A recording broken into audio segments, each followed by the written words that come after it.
warahmatullahi wabarakatuh. Bertemu lagi dengan saya Rizka Wisyana Pratiwi. Di sini kita akan membahas pertemuan 3 pada mata kuliah logika algoritma. Untuk pertemuan kali ini kita akan membahas flowchart. Apa itu flowchart? Flowchart atau diagram alur adalah suatu diagram yang menggambarkan susunan logika pada suatu program. Di sini ada contoh simbol-simbol yang digunakan pada flowchart. Flowchart ini sangat berguna sekali pada saat kalian nanti di semester akhir ya, pada saat kalian membuat skripsi maupun membuat tugas akhir. Di sini yang pertama ada proses atau processing, yaitu suatu atau beberapa himpunan penugasan yang akan dilaksanakan secara berurutan. Kemudian ada input, data yang akan dibaca atau dimasukkan ke dalam memori komputer dari suatu alat input. Kemudian terminal ini berfungsi sebagai awal dan akhir, yaitu berisi start dan end. Lalu ada decision atau kotak keputusan, berfungsi untuk memutuskan arah atau percabangan yang diambil sesuai dengan kondisi yang dipenuhi, antara benar atau salah. Lalu ada routine, digunakan untuk menjalankan proses suatu bagian atau subprogram atau prosedur. Ada preparation, digunakan untuk pemberian harga awal. Konektor atau penghubung digunakan untuk menghubungkan diagram alur terputus di mana bagian tersebut masih berada pada halaman yang sama.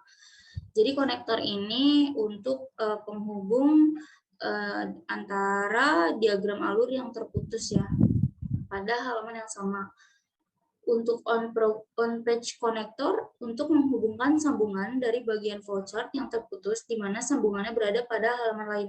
Jadi bedanya antara konektor dan on-page connector adalah kalau konektor berada di halaman yang sama, tetapi untuk on-page connector berada di halaman lain. Lalu ada flow line, menunjukkan bagian arah konstruksi dijalankan. Kemudian diagram alir program komputer. Pada dasarnya program komputer umumnya terdiri atas input, proses, dan output ya.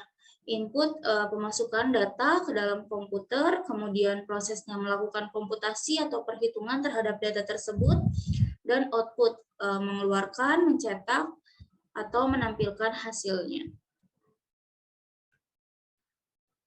Nah, di sini ada flowchart, ada struktur dari flowchart ya. Ini ada struktur sequence atau struktur sederhana digunakan untuk program yang instruksinya sekuensial atau urutan. Nah, di sini tadi sudah ada start ya, kemudian ada proses sampai pada ending. Kemudian untuk di sini ada contoh flowchart struktur sequence. Untuk menghitung luas segitiga, yang pertama start, mulai, kemudian masukkan alas, masukkan tinggi, luas alas kali tinggi bagi 2, kemudian cetak luasnya, lalu kalau sudah tercetak luasnya, di stop.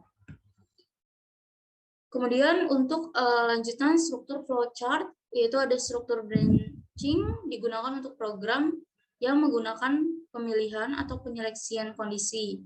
Contohnya menentukan bilangan ganjil genap. Nah, di sini pseudocode-nya, yang pertama masukkan sebuah bilangan, bagi bilangan tersebut dengan 2, jika sisa pembagiannya 0, maka bilangan tersebut adalah bilangan genap. Jadi kalau misalnya di sini bilangan 2 itu kan bilangan genap ya, 2 dibagi 2 sama dengan 1, jadi sisa baginya tidak ada ya, 0 ya. Gitu. Tapi kalau misalnya bilangan di sini adalah 3 dibagi 2 sama dengan 1, masih ada sisa baginya 1 gitu ya. Kemudian jika sisa pembagiannya 0, maka bilangan tersebut adalah bilangan genap. Jadi semua bilangan genap pasti hasilnya 0. Kemudian untuk bilangan ganjil pasti ada sisa baginya 1, seperti itu. Kemudian lanjutkan menentukan bilangan genap ganjil. Algoritmanya baca bilangan. Jika bilangan if bil mod 2 sama dengan 0, then lalu bilangan genap, else bilangan ganjil. Jadi kalau misalnya jika bilangan modulnya itu 2 sama dengan 0, lalu bilangan genap. Tetapi jika bilangannya 3, 5, 9, 7 itu merupakan bilangan ganjil seperti itu. Kemudian di sini ada flowchart-nya. Contoh flowchart untuk bilangan genap ganjil. Yang pertama adalah mulai, kemudian masukkan bilangan bulat, bilangan dibagi 2 dengan operasi sisa bagi atau mod, kemudian sisa bagi sama dengan 0. Jika tidak, maka bilangan ganjil. Jika sisa baginya 1 merupakan bilangan ganjil. Kemudian jika ya, merupakan bilangan genap. Nah, kalau misalnya sudah selesai, maka selesai. Di sini juga ya, kalau misalnya sisa baginya sama dengan 1, maka pilihnya tidak, bilangan ganjil, maka selesai.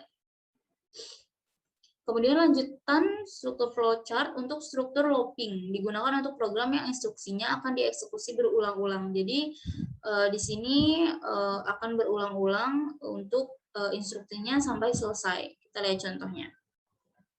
Di sini contohnya start sama dengan bilangan 1, kemudian bilangan lebih kecil dari 10. Jika bilangan tersebut lebih kecil dari 10, maka pilih ya. Kemudian cetak bilangan 1 kurang dari 10, iya, cetak bilangan. Kemudian bilangan sama dengan bilangan ditambah 1.